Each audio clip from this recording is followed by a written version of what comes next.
Welcome in to the WalterPicks Fantasy Football Show. Another start sit video coming right to you. If you found this video, consider yourself lucky. We're going over all of the top starts and sits. It's not just going to be the regular people everybody talks about. We're going deep into the numbers, and we're starting here with Quinshon Judkins. This guy is 100% able and should be in your starting lineup. Now, let's break down what we just witnessed last week. If you look at the numbers against the Green Bay Packers, keep in mind, guys, this is arguably the number one defense in the league. They have Michael Parsons now. You look at the splits. Quinshon Judkins took almost everything in this backfield. He had 18 carries. Dylan Sampson only saw one. That was the only other guy to take snaps. And this is his second game back from his suspension. He saw 36 of the total 66 snaps. Jerome Ford saw 24 of the snaps, and Dylan Sampson saw 5. Now, Quinshon Judkins and Jerome Ford both did run an equal amount of routes out of the backfield. So it is safe to say that these guys will have some type of a split. But when you look into the actual snaps of what these guys were doing, Quinshon Judkins had 5 of the total 6 goal line snaps. So that red zone opportunity, that role is 100% his. Total all plays, he had 100% of the short yardage. He had 90% of the early down snaps. Now, Jerome Ford did take a lot of third downs and stuff in the 2-minute drill, but that is not showing that Quinshon Judkins cannot be started in our leagues because he gets another matchup here, which is not as terrible against the Detroit Lions here. I think it's a spot where we can 100% start Quinshon Judkins. Seth, are you as confident in this and a really lackluster Browns offense to be a bright side for us? Yeah, I do think that the Quinshon Judkins is a good start this week. As you pointed out, Avery, last week he faced the Packers. And if we zoom in to the WalterPicks app here, we'll see that he still scored 16.5 fantasy points. He got the touchdown. He had 94 yards. This was an excellent week. And the one thing I am scared about, we'll talk maybe a little bit about Derrick Henry a little bit later, because I personally wasn't excited about what I saw yesterday, but they did look pretty good on the run defense. So that's the one thing to watch out for. I know the Packers are good as well, but Detroit, especially the Lamar Jacksons, Joe Flacco, not the same at all. So they're going to be able to put even more focus on stopping the actual runner, which is a concern. But I still think with the way he performed against the Packers, we can lock him into our lineups. Yeah, 100%. And then we go into a sit. We're going to be bouncing between these starts and sits. Trey Tucker, guys, probably one of the hottest ads off of your waiver wire, putting up 40 points on my Commanders. It is unfortunate, but you come in to this week for Trey Tucker, getting another really positive matchup here against the Bears defense. This, I don't believe, can be repeated. We've seen games like this from him before where he just breaks out and then kind of goes back into his regular role. Now, the good news is that Trey Tucker is cemented himself as the wide receiver too. He played the same amount of snaps as Jacoby Myers, ran the exact same amount of routes as Jacoby Myers, finished with 9 targets to his 4. But 3 touchdowns is not going to be something we can expect every single week. And I don't think with him, Brock Bowers, Jacoby Myers, and Geno Smith leading this offense, that he can be trustworthy enough to put in our starting lineup. Again, he's a guy we pick up off waivers, possibly a spot start, but in this one, it's just too risky. I would go with some other guys. Seth, are you trusting the number one waiver wire ad of the week?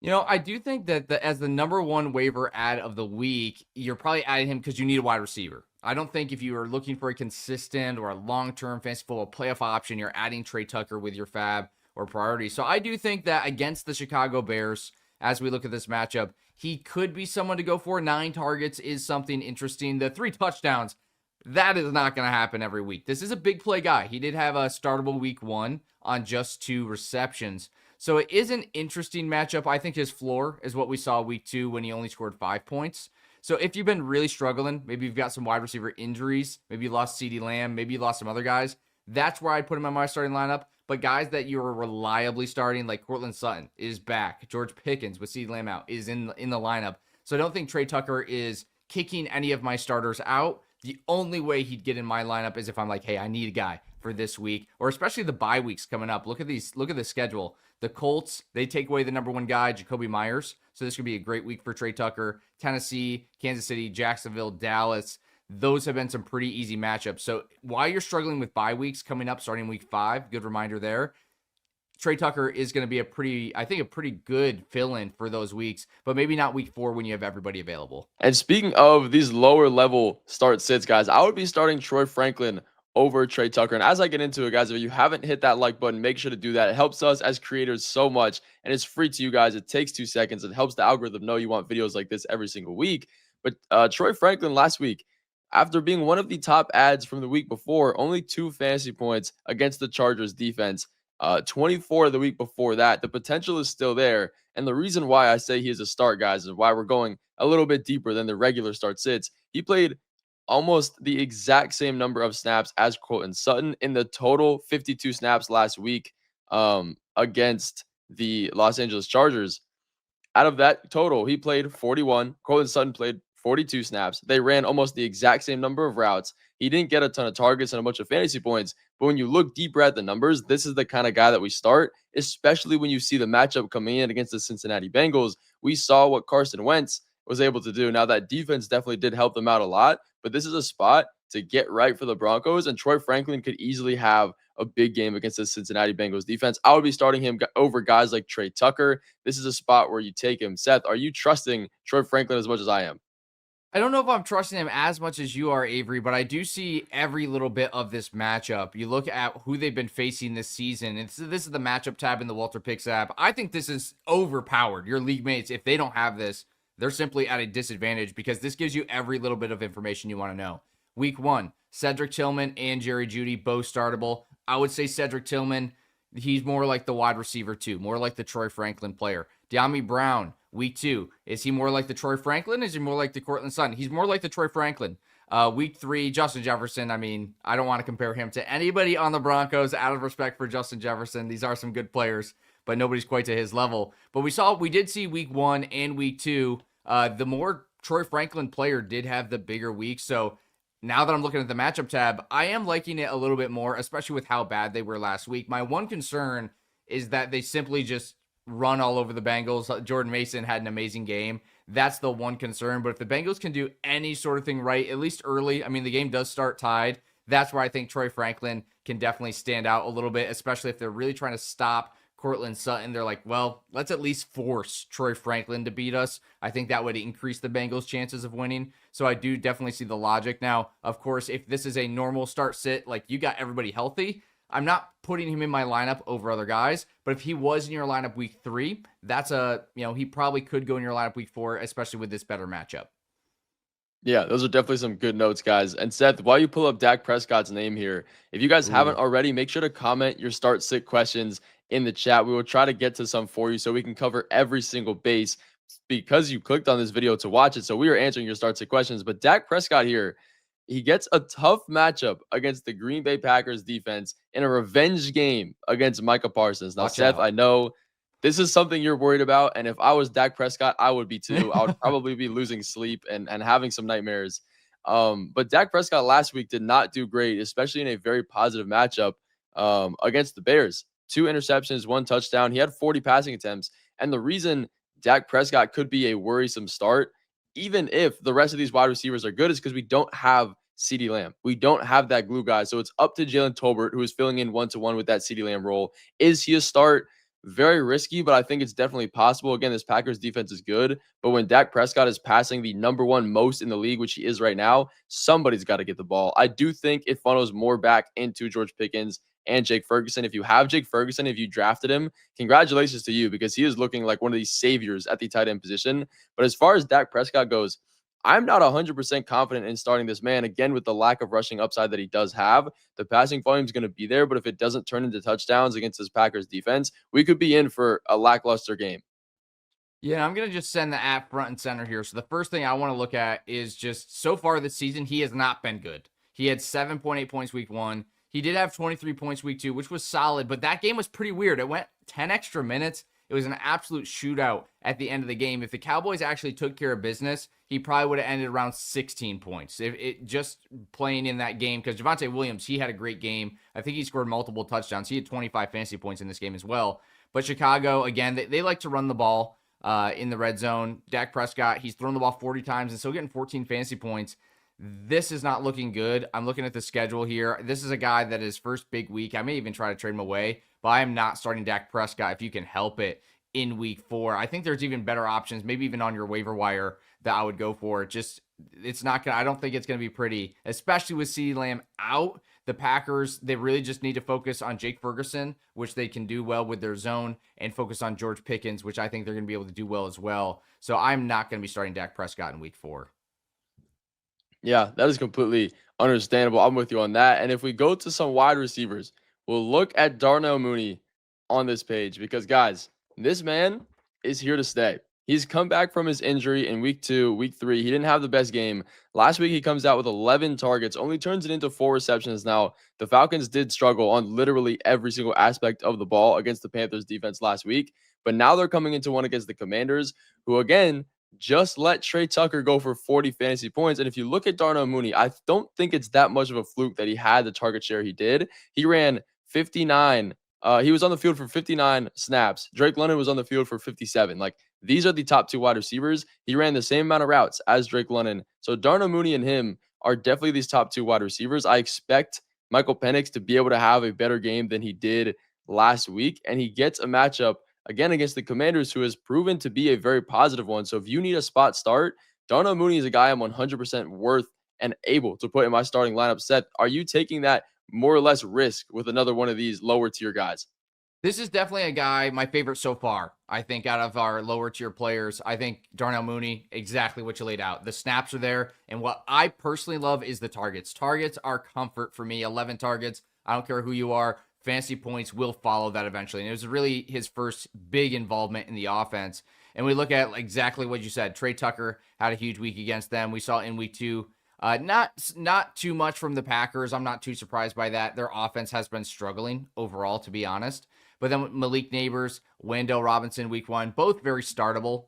Maybe nobody exploded off the page, but when you're getting startable numbers from Darnell Mooney, 11 points, I'd take that, right? You're putting Darnell Mooney in your lineup. We're saying that I'm probably a little bit weaker at the wide receiver position. I probably got some injuries going on, or I'm looking for somebody with some potential boom potential like Trey Tucker in week 3. So I agree with this one. I think Darnell Mooney is a solid start for your team. And if we look a little bit deeper, if we look up David Montgomery, guys, this man just had a legacy game against the Ravens. 30 fantasy points last week, Wow. A bunch of breakaway runs, looked absolutely amazing. But now he's coming into a matchup against the Cleveland Browns. And if we know anything about this defense, the defensive line and the entire unit is honestly one of, if not the best in the entire NFL. Last week, we were debating sitting Josh Jacobs if you had the opportunity and the luxury to do that. Last week, he put up a decent amount of fantasy points, nothing crazy, but 1.8 yards per carry last week against the Packers. No touchdowns, 16 attempts for 30 yards. He got saved by his receiving. He had 9 targets, 5 receptions there. But again, he was a fringe sit for us as well last week because of how good this defensive line is. And Montgomery is splitting snaps with Jahmyr Gibbs. So there's that much less of an opportunity. If all of these running backs that play the Browns are having these problems as RB1s, the split backfield might be a little bit worrisome. Now, it is 100% going to be tough to put him on your bench because of what he just did last week and how good this Lions offense is. But this is a defense that we have to respect, similar to the Pat Surtain jail that you have to respect as well. Seth, how are you feeling about David Montgomery this week? Yeah, this for me is a bench situation. I am really diving into the fantasy football laws. We're going to talk about a couple other ones in this video. And starting your running backs against the Browns is a bad idea. We saw Josh Jacobs. He got all of the work. He had receptions in this game and still only 12.4 fantasy points. 5 receptions, only 12.4 fantasy points in a PPR league for Josh Jacobs, who's been a mainstay of solid fantasy points. We talked about potentially sitting him. I think there's a lot of people that wish they had. Now, some didn't. 12.4, that got you through. But there's probably a lot of people that left points on their bench because they started Josh Jacobs this week. And I'm definitely going to be sitting David Montgomery. Now, Jahmyr Gibbs, your savior, if you play in PPR, even half PPRs, he's just getting a ridiculous amount of receptions, even if the yards aren't following. But David Montgomery, he's not getting that ridiculous amount. So I am going to be sitting David Montgomery this week. Even, I don't care he scored 29 last week. I think it's awesome. I'm glad you started him last week. He was a start. But this week against the Browns, he's a sit for me. Yeah, and an interesting player to look up here. Derrick Henry, Seth. Another one of our top players that we're putting in our lineup every single week. We need to debate this for the start sits. Again, guys, make sure to comment all of your start sit questions. Last week, it wasn't amazing. Again, you can't say he gets saved by a touchdown because it is Derrick Henry. But with that touchdown, only 10.7 fantasy points, 12 attempts, 50 yards, 4.1 yards per carry. Not terrible. Now coming this week into a matchup against the Kansas City Chiefs, who do have a very, very good run defense. Seth, what is your opinion on Derrick Henry and all of these fumbles we're seeing? Yeah, this is a big issue. 3 straight games he's had a fumble, and I would argue, well, I won't argue this one. This is a fact. He lost them the game against the Bills. If he holds on to that football, they just win that game. All he has to do is run a little bit of time, and they win that game. So week 1, he was awesome. He dominated the game, but he also cost them the game. Week 2, he had a fumble. He also had 2.3 fantasy points. Week 3, he had a fumble. And I'm not going to say they would have won for sure, but it definitely completely hurt their team very badly and really kind of cost them the chance to win. The Lions capitalized. It was a great play. So I'm not taking anything away from the Lions, but Derrick Henry, 3 straight games with a fumble, 2 extremely costly. The schedule does start to get quite a bit easier. So I was like I still have trades out there trying to send Derrick Henry away. I am concerned because we saw him on the goal line. He had those 3 attempts at the, I believe, end of the second half, where he just got stuffed 3 plays in a row, and then Lamar Jackson fumbles the ball. He was able to recover it, thankfully for the Ravens. But this was not good. At the end of the game, he's arguing with the coaches, and he's like, it's like, I feel like he's saying, I can do this. Like, let me help. And they're like, no, like, we're not giving you the ball anymore.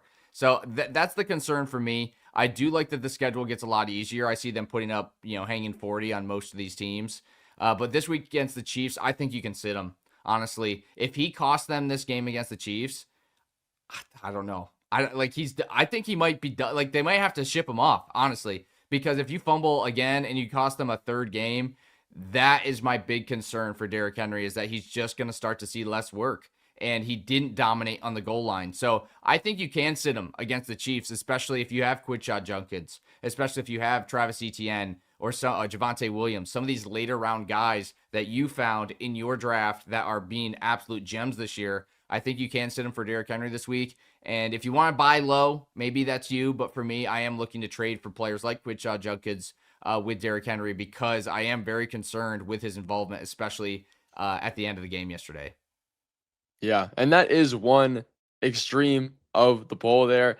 I would still be leaning towards starting him. He's probably going to have a little bit less upside again. This Chiefs defense is really good, but I mean, if he has one more bad game with another fumble, this might be a different conversation coming into next week.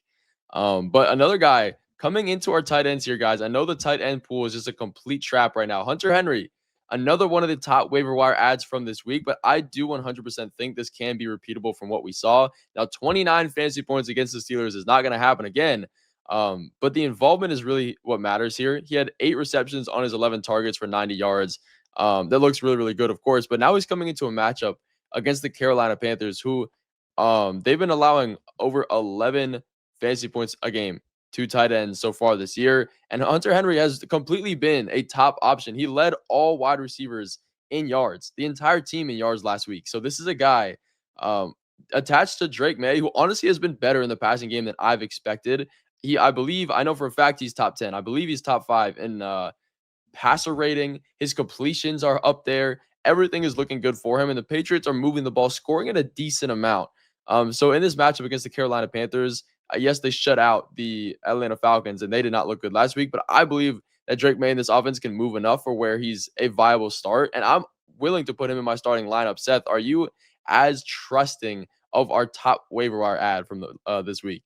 Yeah, I am. I actually think Hunter Henry is this Henry. I definitely think should go in the starting lineups here, because we look at the game log and we just see the Raiders week 1. The Patriots lost that game, he had a really nice involvement. Week 2, they kind of crushed Miami. I know it did get close at the end of the game, but they got off to a 12-0 lead.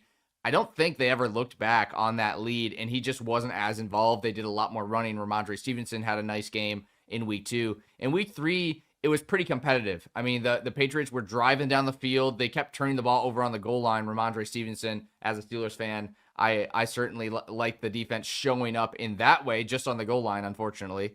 But Hunter Henry was majorly involved. We saw the 2 touchdowns. So when these games are close, I think Hunter Henry is going to be a mainstay. And against the Panthers, I mean, they dropped 30 on the Falcons. So this is a team that just had a great game. So as long as the Panthers can keep this game competitive, which I think they can, I think Hunter Henry is a great start this week. So if you can get him on the waiver wire, I think you can go right into your lineup. Yeah, 100%. And then looking at a top guy that we maybe need to reconsider this week is Jamar Chase. Now, in good faith, it is going to be very difficult to tell somebody to sit Jamar Chase. But if we look at what we've been seeing and what we can expect from Jake Browning, this offense is 1000% taking a hit. Last week, Jake Browning had 140 passing yards and a touchdown. Now, the Vikings defense is very, very good. We have to understand and give them credit for that. But Jamar Chase, T. Higgins both ran 27 routes last week. That's so much lower than they're expected, usually around 34 routes, 35 routes per game. Like, that is a lot less opportunity for them. And it's understandable when this offense just is not able to move. Now, they did get blown out. And again, there is some discrepancy because of that. But Jamar Chase last week, 6 targets, only 5 receptions for 50 yards. Are we trusting them in another really good matchup against the Denver Broncos and Patrick Surtain? Seth, give me a voice of reason here if Jamar Chase is Oh. going to be worth it. I don't know if I'm the voice of reason because I am very scared about starting him against Pat Surtain. If I'm a quarterback that's struggling with interceptions, that's the last place I'm going with the ball. It is Jamar Chase. I do think this is kind of his floor. We did see week 1, he only scored 4.6 points, but that was against Cleveland. This week's against Denver. Man, it is tough. I think you could sit him if you have guys that you want to start over him. Cortland Sutton, I think in this game against Denver, great start. You maybe have J.K. Dobbins, Quidshot Judkins, Javonte Williams. You've got some players that are showing up from later on in the draft. I think you can sit Jamar Chase this week. Now, obviously, if you have, if you're struggling, he's in your lineup, right? And maybe you are. But if you drafted some good later round wide receivers, which you may have, there's a lot of them that we recommended, like Keenan Allen especially. I think you can bench him. He's facing Pat Surtain. Every wide receiver one so far that's faced the Broncos has struggled. We go to the matchup tab. Again, this is why the WalterPicks app is just overpowered for your matchup. Look at this matchup for the Broncos. Last week, we saw Keenan Allen and Quentin Johnson both have a good game. Both those guys were recommended starts, by the way. We did not miss on those either. But we look across the board here. Week 1, this is more like what we're going to see is the Titans offense with the quarterback that they have. And then week 2, we saw the Colts. They did a great job. They won the game. They scored a lot of points. They still didn't have a wide receiver do well. In week 3, Keenan Allen, Quentin Johnston. I think this Chargers team's a little bit overpowered. And they've got Justin Herbert. They've got 3 completely elite wide receivers. They have a running back who showed up as well. So this is not the same team as the Chargers either. So the Bengals, for me, are kind of more similar to these first 2 teams. And these first 2 teams had completely sittable wide receivers. So I would sit them if you do have some good options. I would expect like 11 points. And if 11 points is not good enough for you, start somebody else. Yeah, and Jamar Chase, he always has that upside to have a big play, but can Jake Browning support that big play? I'm more worried about T. Higgins, guys. If you have him, I'm looking to sell him as quickly as I possibly Yeah, can. He's going to take bench the T. biggest Higgins. hit. T. Higgins is probably a bench, and Jamar Chase, he can be put, but he's down to a flex spot now instead of a wide receiver 1, which he was before. But looking at another tight end, guys, that I have had my eye on, and I do honestly really like right now, is Mason Taylor. Now, in regular 10, 12-man leagues, he might not be the top start at tight end, but a guy that we should 100% be stashing is him, especially if we're going to get an extended amount of games from Tyrod Taylor. And you look at last week against the Buccaneers, he honestly led this team to be competitive in this game, something that Justin Fields has struggled to do in the past. And I could completely see Aaron Glenn just stick with this. And if that happens, and what we saw last week, I think they woke up Mason Taylor. Now, he's always been on the field. He is averaging almost 80% of the snaps every single week. Running routes has never been his problem. Last week he ran 33 routes. Guys, Garrett Wilson ran 47. All these other wide receivers were in the 30s. Like, he is running these routes, and he saw 6 targets, 4 receptions, only 18 yards. It wasn't necessarily an amazing fantasy day, but now coming into the Miami Dolphins matchup, who have historically, this year and last, been very, very positive to allowing points to tight ends. Again, this isn't necessarily a guy that I'm loving to throw in my starting lineup right now unless you're in a deeper league, but 100% stash him, because if we can see this extended amount of pass volume, 36 attempts from Tyrod Taylor, and possibly a decent passing offense with him, Justin Fields, maybe he comes back. I really do think this is the wake-up game for Mason Taylor. Seth, what do you feel about Mason Taylor?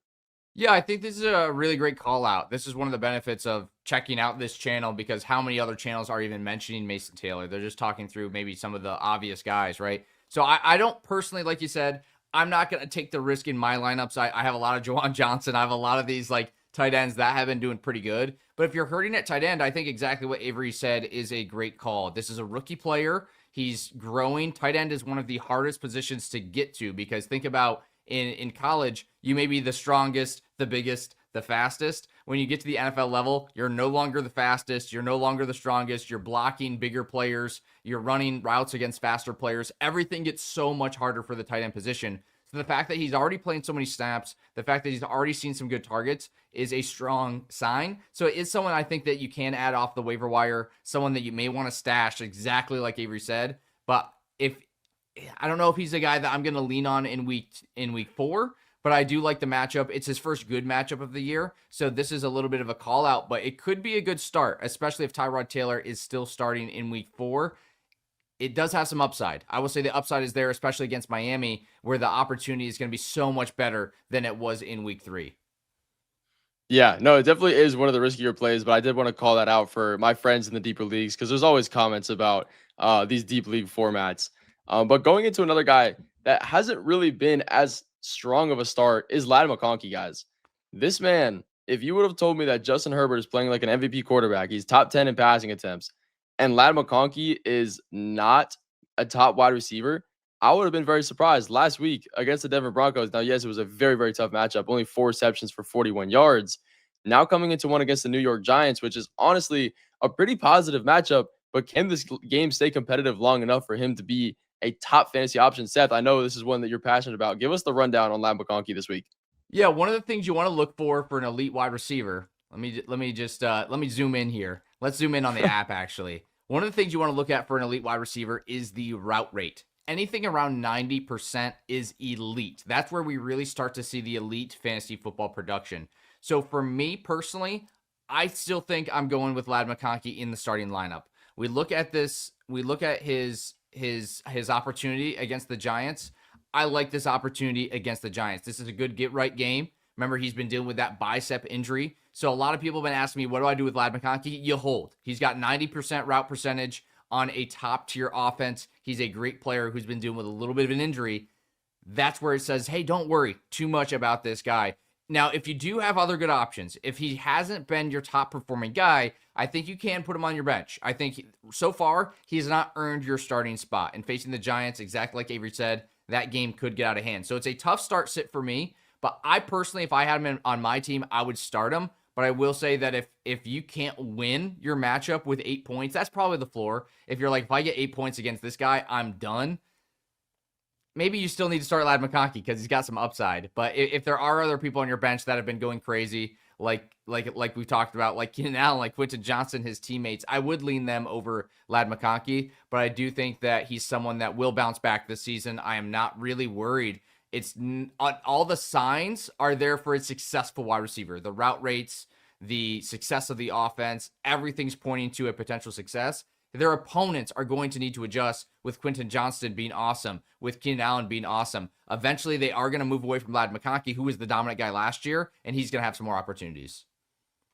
Yeah, and another guy that we can potentially lower our expectations for is Devontae Adams this week against the Colts. They've been really good on defense, and you look at Devontae Adams, the target share has been great. 8 targets in week 1, 13 in week 2, 8 again last week. But only 3 receptions coming from that last week, 6 the week before, 8 again. He's doing decent. He's getting saved by these touchdowns in fantasy. Seth, I'll give you the floor on this one. For Devontae Adams that has been averaging over 15 fantasy points a game, what is our opinion here? Devontae Adams was one of my must targets in the draft, and so far, I feel pretty good about that, honestly. He's been doing really well, especially in the fantasy points realm. But I want to go to the matchup tab because this is another one of our fantasy football laws so far. Number 1 wide receivers against the Colts have been awful. Week 1, we look at Tyreek Hill. I'll call him the wide receiver 1 for the Dolphins. 8 points. 8 points. We look into week 2, Cortland Sutton, 1.6 points. We look into week 3, Alec Ayomanor has been better each week, but it's kind of been the same strategy for the Titans, where Calvin Ridley, 3.7 points. They've always taken away the number 1 wide receiver. Now, when we look at the Rams, Puka Nacua, the way that he runs his routes, it's not the same as Sutton. It's not the same as Hill. It's not the same as Ridley. He is more of a technician in the short yardage. I don't really think there's much you can do to stop that from happening. But Devonta Adams, the downfield guy, you can stop him. That means the Rams, they will have to work through Puka Nacua, so he's a super start. Obviously, you're starting him, but maybe even in DFS lineups, I think Puka Nacua, even at the expensive price, could be still a great start. But Devonta Adams, for me, I think if you have some of the other options that we've talked about, like your Quidshot Judkins, Devonta Williams, Travis Etienne, maybe George Pickens, some of these other wide receivers, Cortland Sutton, I would be starting over him this week because one of the laws, they take away the number one downfield wide receiver, and that's his role. That's what the Colts are going to do. It's been working really well for them. I don't see why they would change. So I personally think Devonta Adams is a little bit more on the sit side than the start side for this week. Yeah. And guys, let us know what players you're debating putting in your start sits this week, because it is a very important one. Maybe you've started 0-3, maybe you've started hot 3-0, or anywhere in between there. It is always good to start the right player and make sure you get that second opinion. So check out the WalterPicks app if you guys haven't already. It's what we've been using on screen here. You can compare all of your players. We have a start sit tool as well, and even a trade analyzer for people that want to get down and dirty into this for the rest of the week. But finishing this video out with some defenses, guys, the waivers are honestly pretty good for our pickup defense to stream here. The Lions defense is going to be our number one option. Most likely they're not available in your league or taken out of there after the waivers have already cleared because they get their matchup against the Cleveland Browns. And I'll be quick.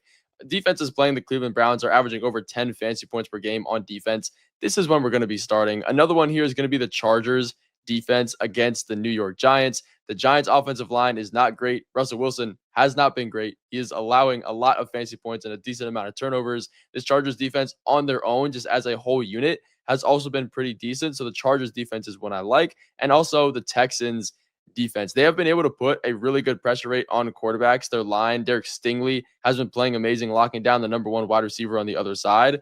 And the Tennessee Titans aren't necessarily the best offense. Cam Ward is only averaging 168, I believe, passing yards per game. So those are some I like. Also, guys, for anybody that needs kickers, Joey Sly is still out there. If you look at his fantasy points per game, he has been doing very, very amazing. Now, this is a man that was formerly on the Commanders.